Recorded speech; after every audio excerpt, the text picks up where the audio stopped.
জীবনে সুখী হতে গেলে না পার্শ্ববর্তী লোকজন কি করছে, কি করে ভালো আছে, সেগুলো ফলো করে নিজের জীবনেও চলতে হবে। তাহলে কিন্তু কখনোই সুখী হওয়া যাবে না। নিজের যতটুকু আছে ততটুকু নিয়েই কিন্তু জীবনকে সুন্দরভাবে পরিচালনা করতে হবে। তাহলেই কিন্তু জীবনে সুখী হওয়া যাবে। লোকের ভালো মন্দ বিচার করে বা সেইভাবেই নিজেকে পরিচালনা করতে হবে, তাহলেই কিন্তু আমরা কখনোই সুখী হতে পারবো না। আমাদের কপালে যতটুকুই প্রাপ্তি আমরা কিন্তু ততটুকুই পাবো, তার ঊর্ধ্বে কখনোই আমরা উঠতে পারবো না।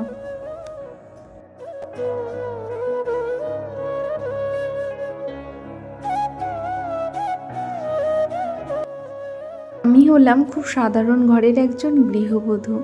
আমার নামটা হলো সন্ধ্যা। থাকি হলো নদিয়ার ছোট্ট একটা গ্রামে। তোমাদের সবাইকে আমার আরও একটি নতুন ভিডিওতে অনেক অনেক স্বাগত। আশা করছি আজকের ভিডিওটা তোমাদের খুব ভালো লাগবে। স্কিপ না করে ফুল ভিডিওটার সাথে থাকার অনুরোধ রইল সকলকে। প্রথমত ভিডিওটা শুরু করার আগে আমার যারা বয়োজ্যেষ্ঠ তাদের চিচরণে শত প্রণাম, ছোটদেরকে অনেক অনেক ভালোবাসা জানিয়ে তোমাদের সবাইকে সাথে নিয়ে কিন্তু আমি ভিডিওটা শুরু করেছি।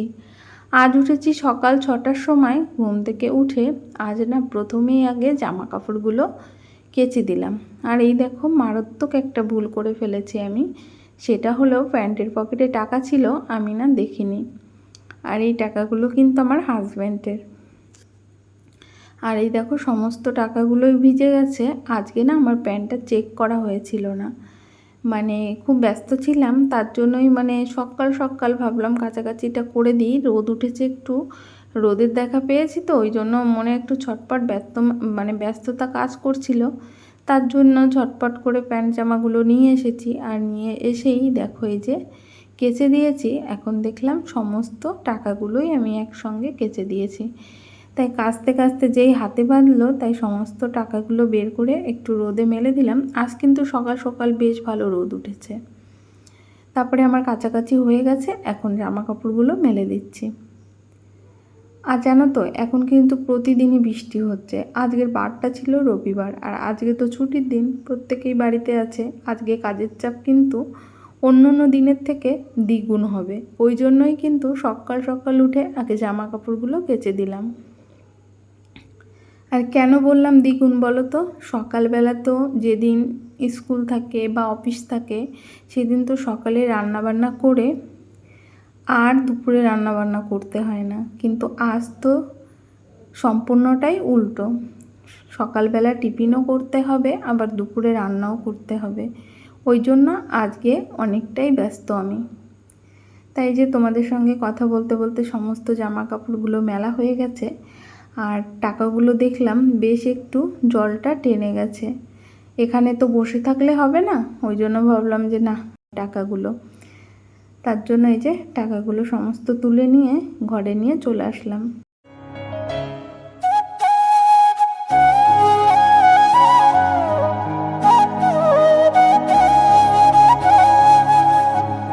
তারপরে ঢুকে পড়লাম রান্নাঘরে।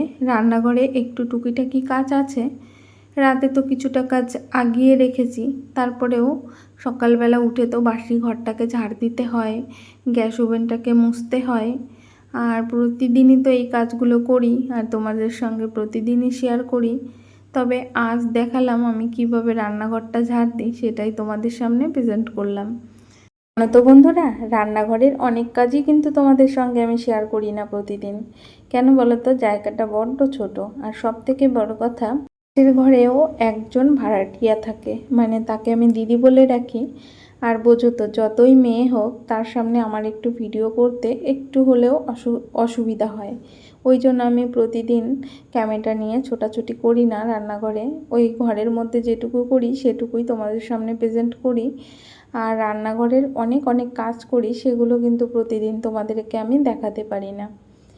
আর প্রতিদিন এক কাজ তো দেখাতেও ভালো লাগে না। তবে কি করব বলো, ওই যে থাকি তো ঘরের মধ্যেই, আর ঘরের মধ্যে তো কাজ ছাড়া আর কিছুই করি না, সেটাই তোমাদের সামনে দেখাই।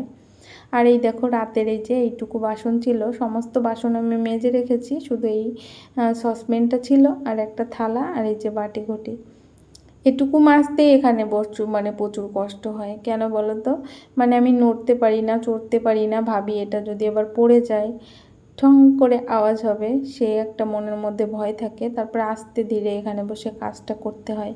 খুব ব্যস্তর মানুষ তো, আস্তে বসে থালা বাসন মাজতে ভীষণ কষ্ট হয়।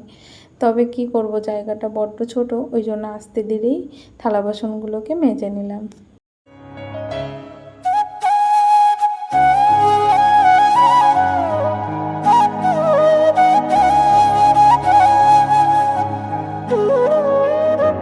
এই যে সমস্ত বাসনগুলো তো আমার মাজা হয়ে গেছে, এখন এই যে সুন্দর করে ধুয়ে নিলাম।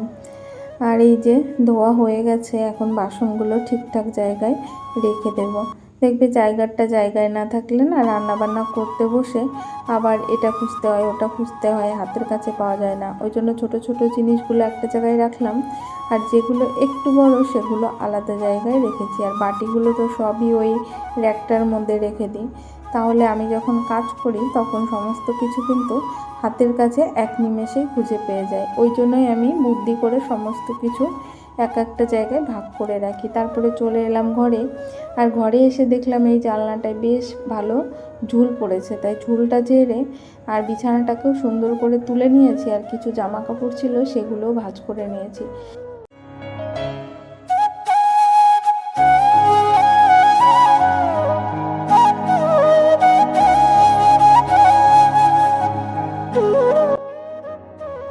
জীবনে সুখী থাকতে গেলে না, পার্শ্ববর্তী লোকজন কী করছে সেটা যে আমারও করতে হবে সেটা কিন্তু কখনোই না।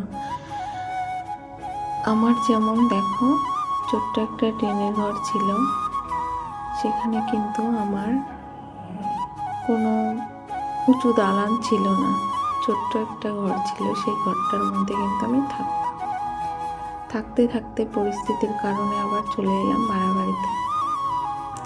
এটা নিয়ে অনেকেই বলেছে যে আমরা নিজেরা এখন একটা ঘর করতে পারলাম না, আবার ভাড়া বাড়িতে চলে এলাম। আমাদের জীবনে কবে যে ঘর বাড়ি হবে সেটা কিন্তু আমিও জানি না। তবে এটা নিয়ে অনেকেই আলোচনা করেছে যে এখনও কেন আমরা ঘর করিনি, ঘর না করে আবার ভাড়া বাড়িতে চলে এলাম, আমাদের জীবনে কবে আবার সব কিছু হবে। এটা নিয়ে অনেকেই চিন্তিত। জানি প্রিয় মানুষগুলো আমার ভালোর জন্যই চিন্তা করে, তবে এই চিন্তাটা না একদম অকারণে। কেন বলো তো, এই 4 আঙুল কপালের মধ্যে কার কপালে কি আছে আমরা কিন্তু কেউই জানি না। যার যতটুকু প্রাপ্য সে কিন্তু ততটুকুই পাবে ঈশ্বরের কাছ থেকে। আর আমার কপালে যেটুকু আছে আমি কিন্তু এই পর্যন্ত সেটুকুই পেয়েছি। তবে আমি একটু আফসোস করি না, কেননা আমার কপালে যা ছিল তাই আছে, এবং আমার যতটুকু পাবার দরকার ঈশ্বর আমাকে ততটুকুই দিয়েছেন। তার বেশি আমি কোথা থেকে পাবো বলো তো? ওই জন্য আমি কখনোই ঘর বাড়ি নিয়ে চিন্তা করি না, যা আছে সেটা নিয়েই ভালো থাকার চেষ্টা করি। আর তার জন্যই কিন্তু আমি সুখে আছি। অনেকের ওই যে বললাম উঁচু দালান বাড়ি ঘর, অনেকের অনেক কিছু আছে, সেটা আমার নিজের জীবনেও যে থাকতে হবে সেটা কিন্তু কখনোই করা উচিত না। আমার যা আছে এতে নিয়েই আমি ভালো আছি। তাই বলছি, কখনোই লোকেরটা দেখে আফসোস করতে নেই, আর আমি সেটা করিও না। তাহলেই কিন্তু জীবনে ভালো থাকা যায়, আর আমি তার জন্যই ভালো আছি। তাই যাই হোক, অনেক কথা অনেক গল্প তোমাদের সঙ্গে করলাম, অনেক কথা বললাম, অনেক কিছু করতে করতে এই যে দুপুরে রান্নাবান্নার জন্য সব জোগাড়যন্ত্র করে দিয়েছি। আজকে দুপুরে রান্নাটা কিন্তু তোমাদের দাদাভাই করবে, যেহেতু ছুটির দিন ও বাড়িতে আছে, বলল দাও আজকে দুপুরে রান্নাটা আমি করে দেবো। আর এই যে সমস্ত কিছু গুছিয়ে তারপরে চলে আসলাম ঘরে। আর সকালবেলা তো বিছানাটাকে গুছিয়েছিলাম, এখন আবার এই যে ওই 11টার সকালবেলা টিফিন খাওয়া হয়ে গেছে, এখন ওই 12টার মতো বাজে। আর আমাদের খোকার বাবা রান্না করছে, আর আমি এই দেখো ঘর দুয়ার পরিষ্কার করছি। এগুলো তো সকালবেলা পরিষ্কার করেছি, আবারও একটু ঝেড়ে পুছে সুন্দর করে গুছিয়ে নিচ্ছে।